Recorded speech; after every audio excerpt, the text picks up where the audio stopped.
everyone, and welcome back. It's time for another exciting episode of the Tech Talks podcast series, Inspiring Stories of Success. Here, we dive into journeys of innovation, resilience, and achievement. Stay tuned for inspiring insights from leaders shaping our future. Glad to introduce and invite our entrepreneur of the day, Subela Bhatia. Short introduction about her. Subela, a leader in business development, IT, and cybersecurity. With over 17 years of experience spanning multiple industries, Subela is a founder and managing director of Imperium Middle East and a rapidly growing entity dedicated to upskilling and reskilling in cybersecurity and leadership. Additionally, as a co founder of Digital Gate, she is making a significant impact on youth empowerment. Stay tuned for inspiring insights of entrepreneurial journey. Let me ask you, Subela.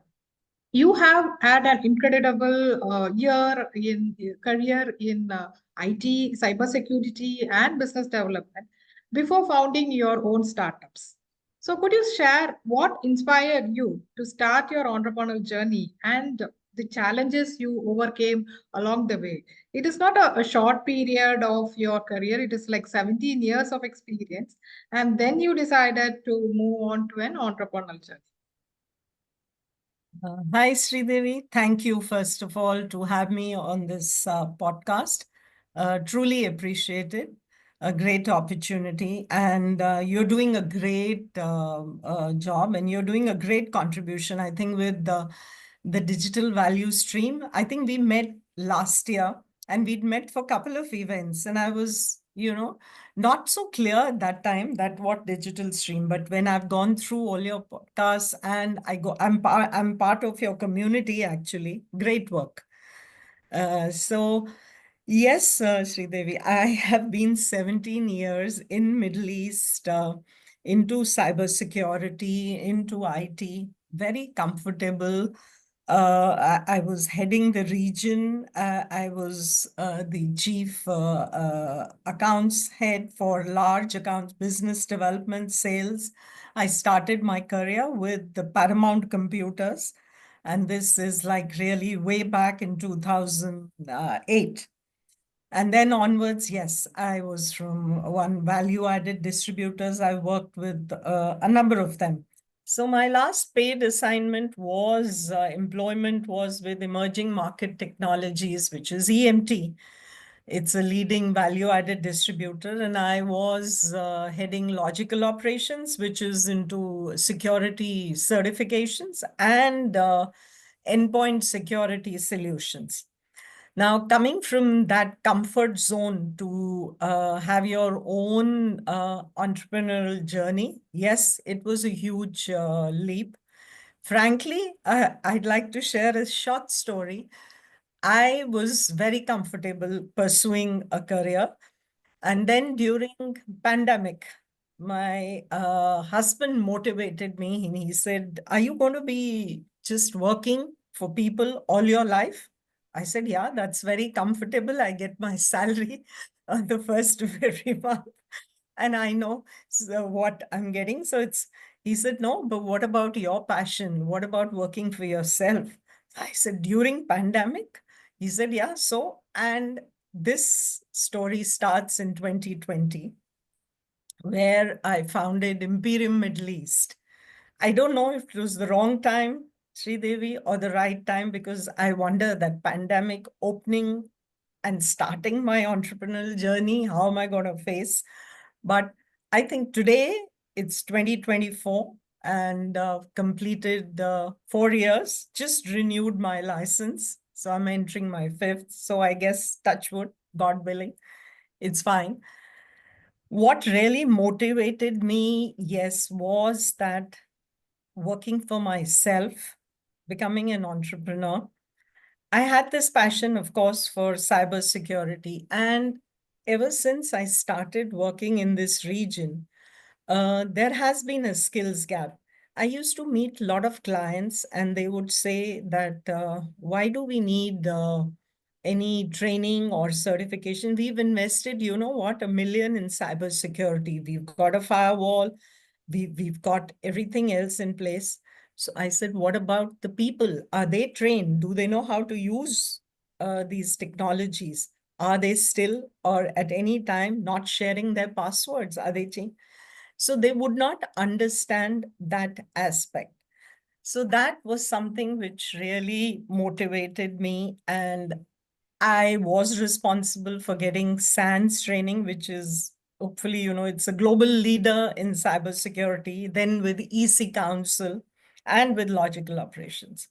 And on the solution side, I used to handle web vulnerability and end user awareness. So that is where Imperium was founded, totally out of a passion for cybersecurity and skill development. That's what we are trying to fulfill. And also, as a main push, and I've done that, going forward, I will explain.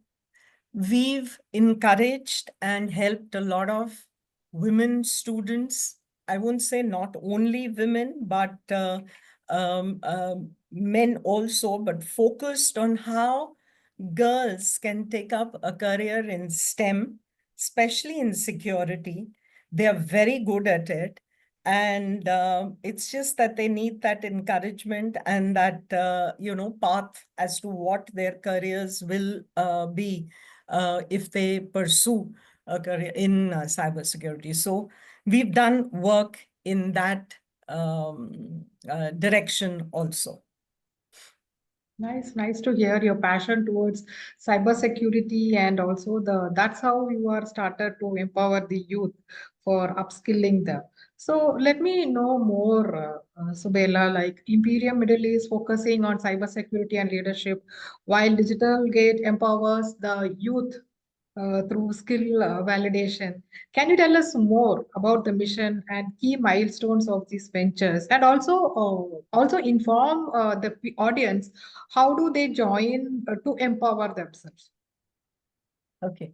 So anyway, just closing on to Imperium, some key milestones that we achieved there was, of course, in terms, we grew as an organization. We grew from one customer because the motivation in entrepreneurship, and it's some of the data tells us, is especially women entrepreneurs, where they excel over the men counterparts is communication. They love communicating, and that's where about literally 50% of women are successful in entrepreneurship.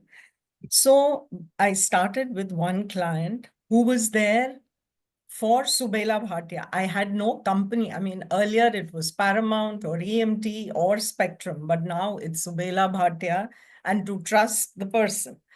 So from one customer, we've grown to about 25 to 30 clients, and in terms of revenue.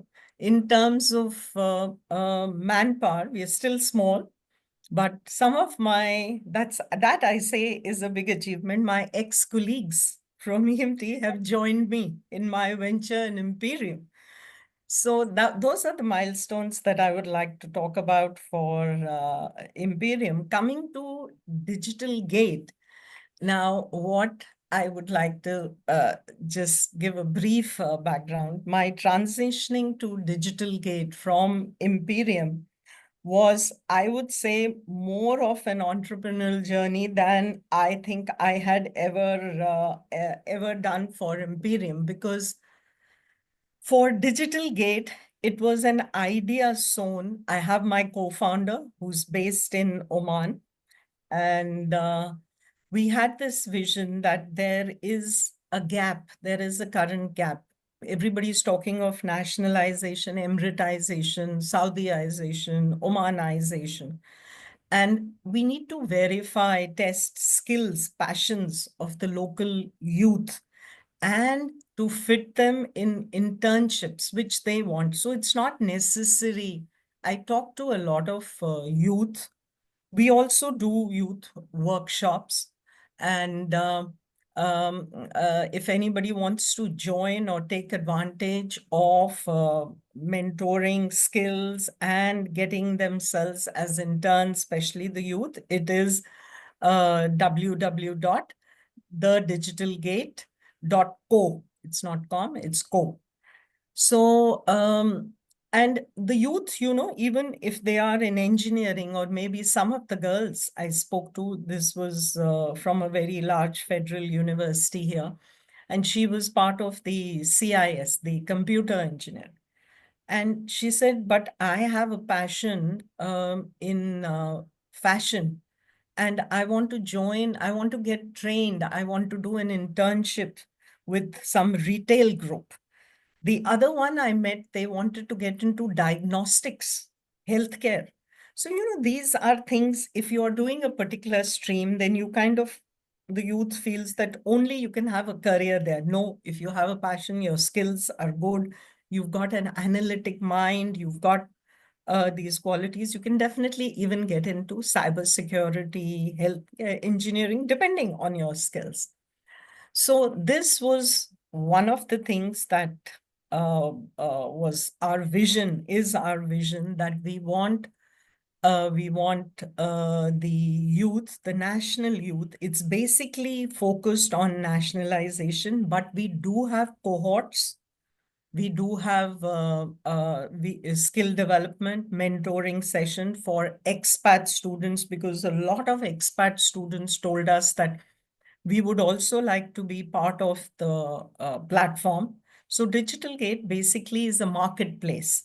We have three clouds, which are the student cloud, of course, and we have a mentor or a trainer cloud and an employer cloud. We integrate all three and then, fit in the students into their area of passion, their expertise. And then it is between the employer and the student, whether they want to take them on as permanent employees, or is it just internship, or they want to give further training, then it's between them.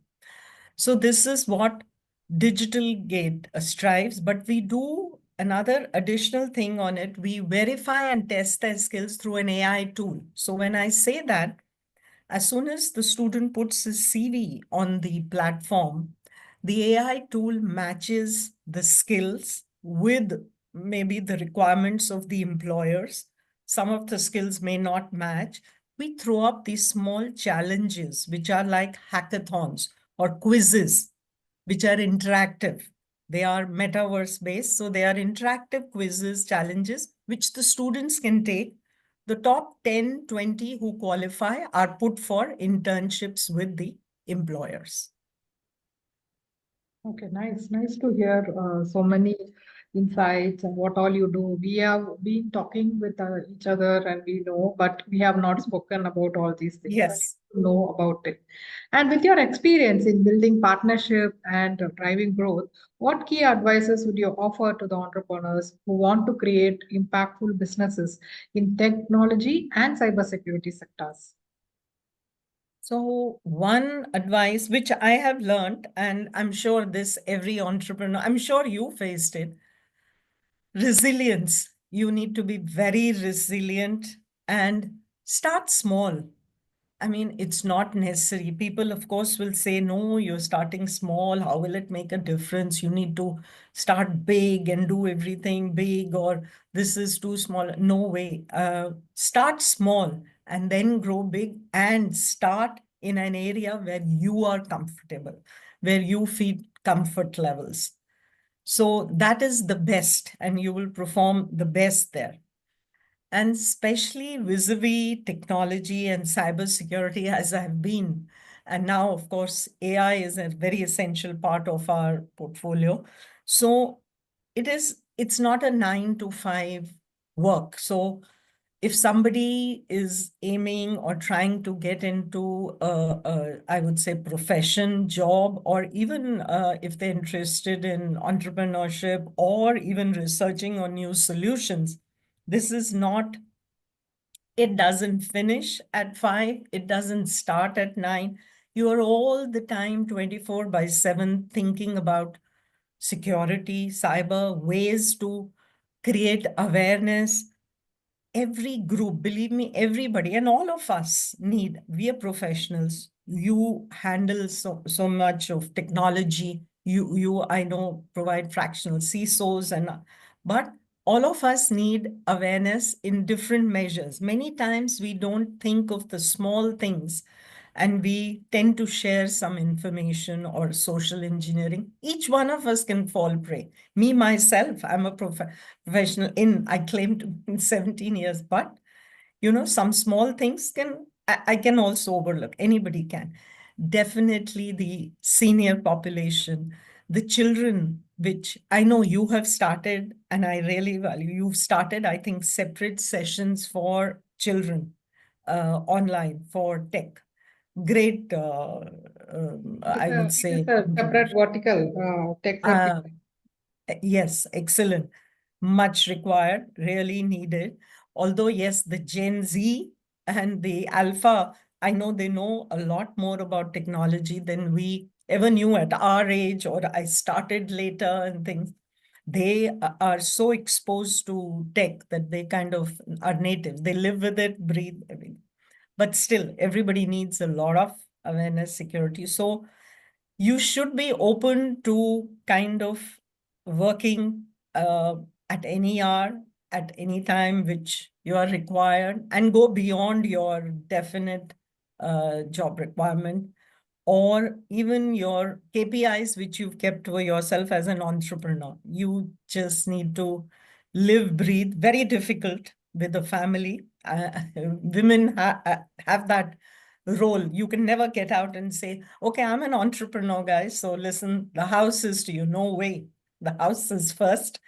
But within that, I'm sure women are more resilient. Multitasking is easier for them, although it's tough for everybody, I would say, but it is easier.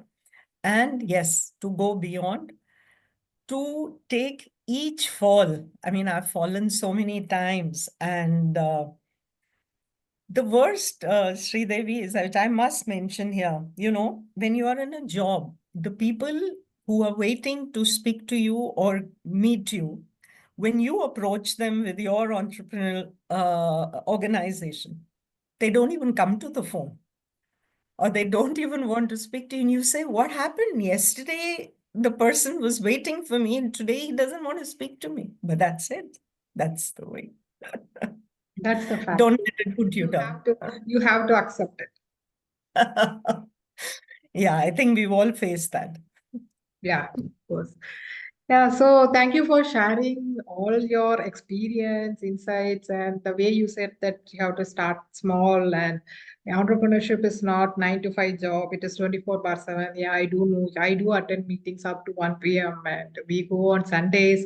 No Sunday, no holidays, no festival, nothing. And as you said, yeah, we have also started Tech for Kids. As you rightly said, it is very essential because they have bond with the tech, which we have not bond with that, and they are exposed to more of smartphones and they have ebooks rather than we were using the notebooks, they were using ebooks. And Absolutely. and also the work life balance which you rightly said, which we should always follow. And thank you for all your experience and sharing it to us.